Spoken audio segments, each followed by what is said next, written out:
Hi, my name is Michael, and in this video I'm going to teach you how to create your public account on Snapchat and how to do it as quickly as possible just in few simple steps.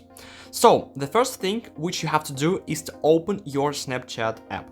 Then you click on your icon and see your profile. Then you put settings, and you have to make sure that you're over 18 years old.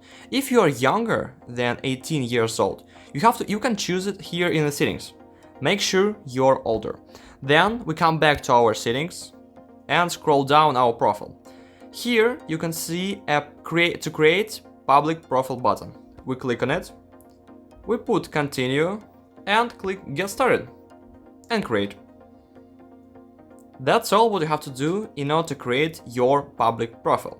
So, as you can see right now, I have my public profile, and it was really easy to do it. So guys, if you really like this channel, this video, subscribe for more videos, subscribe to it, and see you.